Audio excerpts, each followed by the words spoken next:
branded watches, everything is getting luxury. And many of them, they are not willing to pay the money because they don't have money. So now what happens?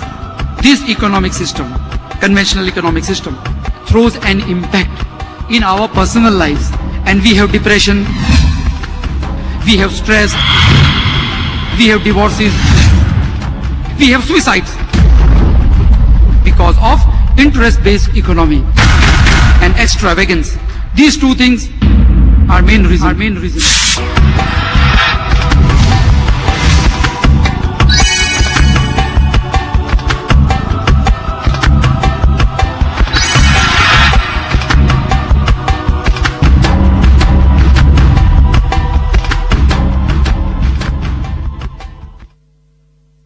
In India, the farmers, we know the farmers are one of the main pillars of Indian economy. The farmers who grow food for us. We are a huge nation of 100 crores of plus 100 crore population. And these farmers are our pillars of our economy. But on an average, there are no less than 700 farmers committing suicides. You know the simple reason? Because they are unable to repay a small loan of 10 to 15,000 rupees. That's all. Somebody has borrowed from a private lender 10-15,000 rupees to repair his tractor or water pump or get his daughter married. 15,000 rupees loan is that they have taken. And I'm sure most of the audience that are watching me, they may be having mobiles worth that amount. And this poor man, he provides us food. He works hard that we eat food. And this man has paid 10 times the capital as interest. 10 times he has paid the capital as interest. 10 times. And still, he still not paid the capital and continues paying interest. So we have a figure of around 700 people committing suicides every year in Maharashtra alone. 700 people.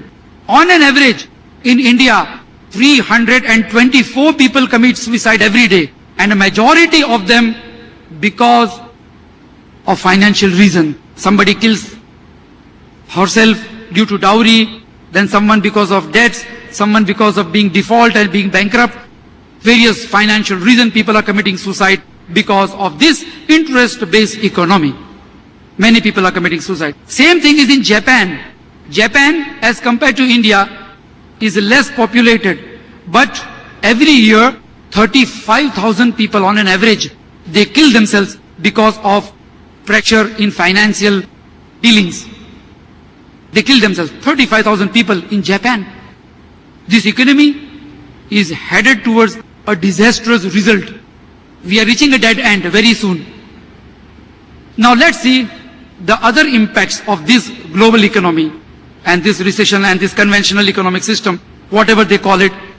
James Cook in the Forbes magazine, 1978, the February issue of Forbes magazine, on page number 81 to 82, 10 pages, he declared that this economy is an X-rated economy. This economy is an X-rated economy. James Cook, he writes in Forbes magazine, 31 years ago, not today. At that time, that man realized that our economy is prospering, our economy is thriving on obscenity. X-rated economy means an economy in which, due to cutthroat competition, the people who sell their products, they are forced to use obscene culture in order to sell their products, to sell their services, to sell their ideas. This was in the year 1978. And today, I don't know whether James Cook would agree that this economy is upgraded to XXX economy. If he were alive, he would have surely agreed. Because according to latest statistics, the porn culture is no less than $35 billion business in the world. It's a huge industry. The porn culture. It's a tremendous industry. It's a huge industry. And people are getting into it. Now sex is served in the form of sex education, in the form of entertainment, in the form of literature. Sex is served like a dish. And this is what James Cook meant to say in the year 1978, that this economy is an X-rated economy. It thrives upon it. You see, the sports Now they have cheerleaders. Those who are watching cricket since many years, they would have realized that there were no cheerleaders. The girls wearing short skirts and tight t-shirts, and they are cheering the teams, the playing teams. So we asked them, why do you require these cheerleaders? So they say they cheer up the players.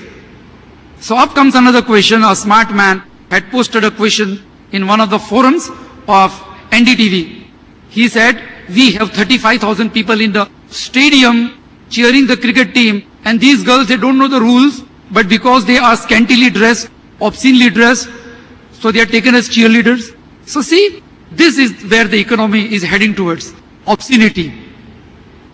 See, Maria Sharapova, the famous tennis player, Maria Sharapova, she won 2 Grand Slams by 2006. And against her, Roger Federer, he won no less than 9 Grand Slams till then. But Maria Sharapova earned 3 times more than Roger Federer in fashions, in modeling. She was a brand ambassador for Land Rover cars, for Motorola company, for Nike shoes, and on and on and on. Because she was beautiful. Because she had that oomph factor in her. That's what the journalists and the media say. They cannot afford a middle-aged woman to even read out the news to the audience on television. They want young girls. Everything is being dependent upon young girls, obscenely dressed, obscenely speaking. We have the industrialists, we have the film stars, we have the other celebrities appearing on the chat shows of various television programs, and they are talking about their personal bedroom lives. They are celebrating their affairs, multiple affairs, as if they have won some trophies, and millions of people are watching it. Children are watching it, families are watching, the people sit together and they watch these type of programs, they see these type of discussions. No wonder the society grows more obscene. And the reason is conventional economic system, where obscenity is required in cutthroat competition, and the general media is in competition with the pornographic world. So they have to maintain that stamina, or they have to maintain that speed in reaching out the audience, so they keep on adding more and more obscenity to their products. This is what's happening. There is no accountability. Nobody questions as to why these things are happening. Nobody realizes it. Everybody is chasing the glitter, which is not actually gold. It is glitter, only glitter. We are having strange types of industries which we could not even imagine 30, 40 years ago. One such industry comes in my mind, business based on fear. Paul Harris is a journalist. He writes in the magazine Observer, published from England. He says that I went to interview a farmer, the Amish farmer. Amish are the conservative Americans who grow beard like us, and they are not living a hi-fi life. They are simple people, farmers. So I went to interview this farmer whose farm was around 30 acres and it had a potential threat, or it was a potential target of Islamic terrorism. How can a farm be a potential target? So Paul says, when I interviewed this man, he said, I am also surprised. How did my farmhouse or my farm got enlisted? The reason is because I am a rich man. There is an industry coming up. Please buy these gadgets from us, security gadgets, these security cameras, this and that, and we Americans are buying. The person is driving a car. He has a little money now. He is worried about security.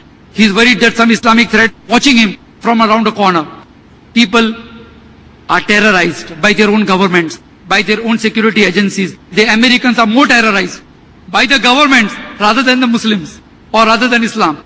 Because there is $130 billion security industry in America, according to Paul Harris, Observer newspaper. $130 billion of security industry. And John Ashcroft, one of the advisors of George Bush, he is one of the consultant of one of the security members. He is earning money through that now. He is a consultant. What consulting? He pulls out a list from computer, which are the rich companies, L&T, Dhirubhai Ambani, Tata, Voltas, Godrej. Now go to them and tell them your place is under observation. Terrorists can come and, blast it off. So they are afraid. They frighten them and then they offer security services. So this is how the security industry is blooming. Before 11 September, there were only 39 private security agencies registered with the FBI. Now, 39,000 security agencies in America. The film stars are under the threat. The industrialists are under the threat. The restaurant owners are under the threat. Everybody is under the threat. Strange economies and strange industry is prospering because there is no accountability. There is no accountability.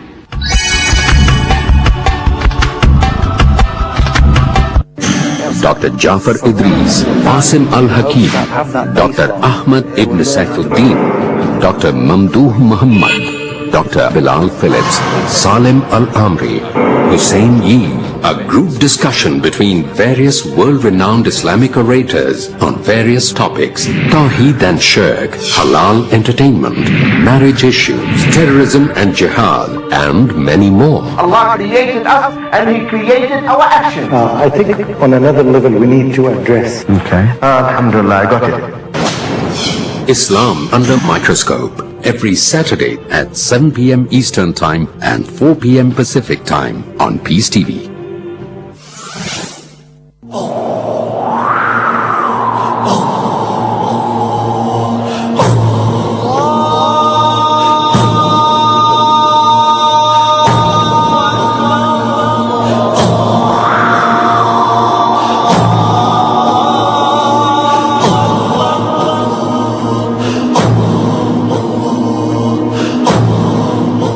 The Spirit of Islam, tomorrow at 7 p.m. Eastern Time and 4 p.m. Pacific Time on Peace TV.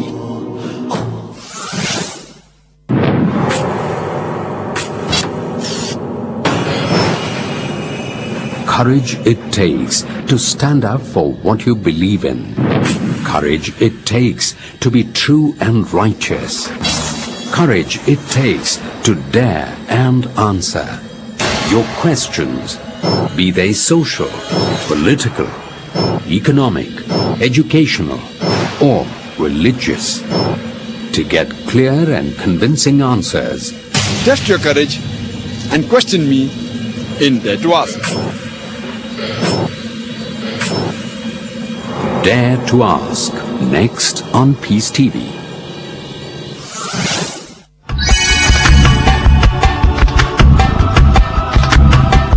Another strange industry that is flourishing in this conventional economic system is the industry of thinness.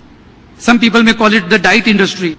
But Naomi Wolf, she is an authoress of a book, The Beauty Myth. She has written a wonderful book, The Beauty Myth.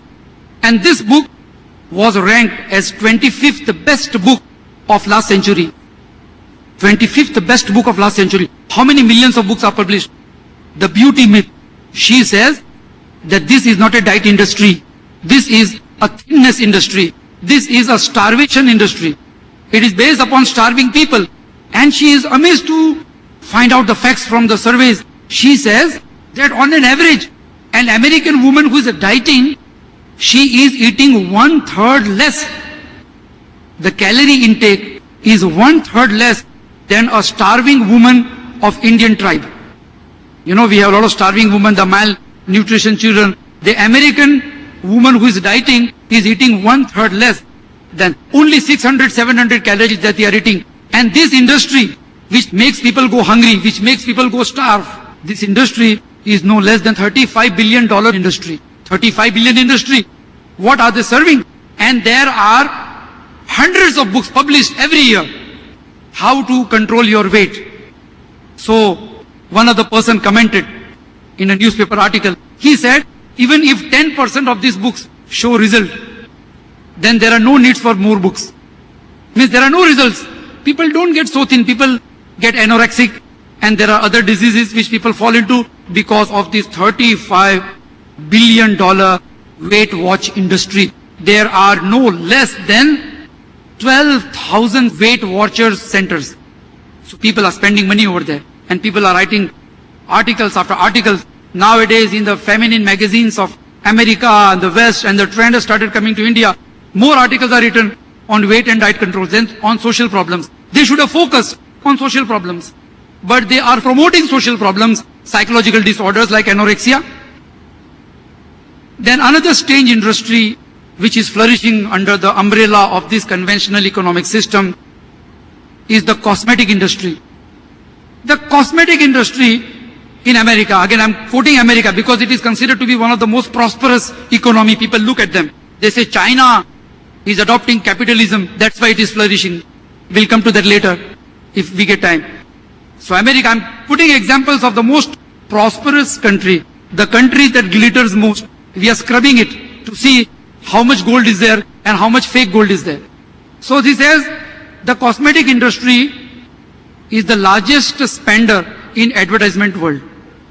And 80% of advertisements that appear in the Western media, they are about cosmetics. And only 10% of the advertisements targeting women are about soaps, bed sheets, pillow covers, household items. In fact, they are more required, but no, cosmetic. So beauty myth, the women are told that the beauty is a currency. Their minds are programmed that way. If you lose your weight, if you look good, then you have more chances of getting a good job. If you look beautiful, like Cinderella, like Snow White, these are the syndromes that the girls in the West are going through. The Cinderella syndrome, the Snow White syndrome. So girls want to look beautiful, they want to look slim, and they are willing to do anything for that. So beauty has become a currency in the Western world. Strange industry. Beauty is becoming a currency like a gold standard. A beautiful girl has more chance of getting an increment in her salary. If a girl is young and beautiful, she has more chance of getting promotion. She has a better chance of getting a good husband or a boyfriend. It's because she is beautiful. The beauty is becoming a currency. And because of that, the cosmetic industry flourishes. And they use strange terms to allure the females. Hair care, skin care, nail care. You see, care, as if this cosmetic industry have taken up parenting. Like how a mother looks after the young daughter. It all seems like that. As if they have taken up some parenting. Skin care, hair care, nail care, care. And they keep on caring. They don't care. They only care for the wealth that people buy cosmetics. Huge industry. And along with this cosmetic industry, we have another industry coming up. The fastest growing medical specialty. The fastest growing medical specialty is the cosmetic surgery.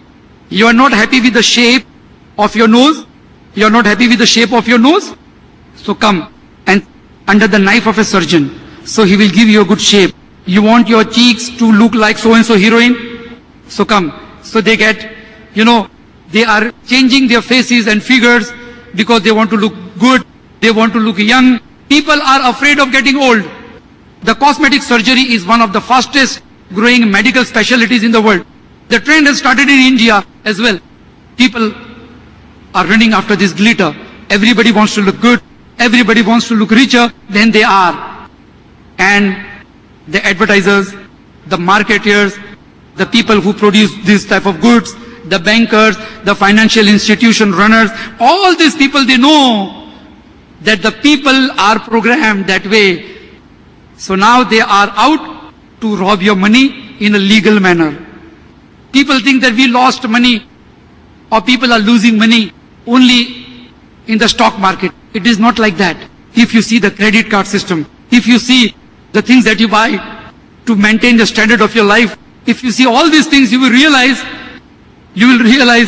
that the problem is not only restricted to the share market, but it has also invaded in all aspects of our life. We are being robbed everywhere.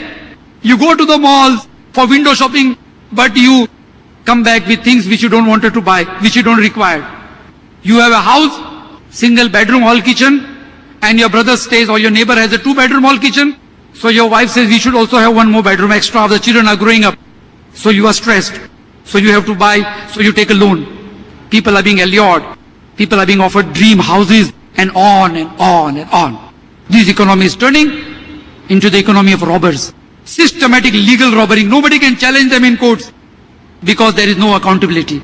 You see, we all know cigarette smoking is bad for health. We all know. And there is no doubt about that.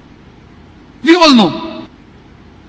And ever since we all learned to read We have been reading everywhere, cigarette smoking is injurious for health. Cigarette smoking is injurious for health on cigarette boxes. But the government does not ban cigarettes. Why? Neither in America, nor in Canada, nor in Australia. People don't ban cigarettes. Why? Nobody questions that. There is no accountability. There is no accountability. Because cigarette earns a lot of revenues to the government. So what they will say, they will tell you, don't smoke in public places, don't smoke in hospital, don't smoke at your workplace, don't smoke here, don't smoke there, don't smoke under the tree, don't smoke on the bridge, don't smoke under this shade, don't smoke here, don't smoke there, but you are allowed to smoke. But you are allowed to smoke because it gets a lot of revenue. And cigarette industry or tobacco industry is the only industry which does not object even if the taxes are increased. They will not object because they know people once, even if they want to leave cigarettes, the cigarettes will not leave them. So even if the government is happy, the cigarette manufacturers are happy, they just write it, it's injurious for your health, no problem, don't smoke here, don't smoke there, but you can smoke there, but you can smoke there, no worry. Revenue-based industry. Then you have the alcohol-based industry. See the strange industries that are out to rob people. And we think that we are living a stylish life, a luxurious life. No. The alcohol-based industry, there was an article in the Mumbai Mirror some few months back. So they say, cheers, see the headlines. Cheers, the Maharashtra government has 500 crores of rupees increase in revenue from alcohol. And nobody takes them to the court by watching from the other perspective that our people are getting into drinking more. It also means this, India is turning into a nation of drunkards now. 500 crores of rupees increase in the revenue. The revenue was around 2,600 and the next year it became 3,100 crores of rupees. So 2,600 crores of rupees to 3,100 crores of rupees is the revenue that they earn. And they know that alcohol is one of the prime causes every day, everywhere in the world where accidents take place. Accident takes place. People are killed on highways. In America, no less than 1.5 million of people are arrested because they drove their car, they drove their vehicle under the influence of alcohol. But because it generates a lot of revenues globally, so people don't ban them. And industry is thriving, and because of all these reasons, the countries where alcohol is prevalent, alcohol is available free, so they have medical insurance is now another business. You go to a doctor, the doctor will ask you, are you insured? Medical insurance? You say yes. So he will pick out the list. Go and check this, go and check that. You will have to be operated here and there. And the industry flourishes. So because of alcohol, many people in the Western countries where alcohol is drunk more than the Pepsis and the Colas, where alcohol is drunk more, many people are spending more money on their medical expenses. Somebody's liver is getting damaged. Somebody's having problems in the stomach and on and on and on. Rapes are increasing because the government wants the revenue from alcohol. They don't ban alcohol and there are a lot of problems in the country. These were few catastrophic, disastrous impact of global or new economic world order which I presented before you. I would like to end my talk with a verse that I recited in the beginning of my talk from Surah Anam. Kulla yastavi al-khabisu wat-tayyib. Say not equal is the bad and the good. Wallau a'jabaka kasratul khabis. Even if the abundance of evil will allure you, will tempt you, still it cannot be equal to good. Fattakullah ya ulil arbab. Wa akhiru dawana and alhamdulillahi rabbil alamin.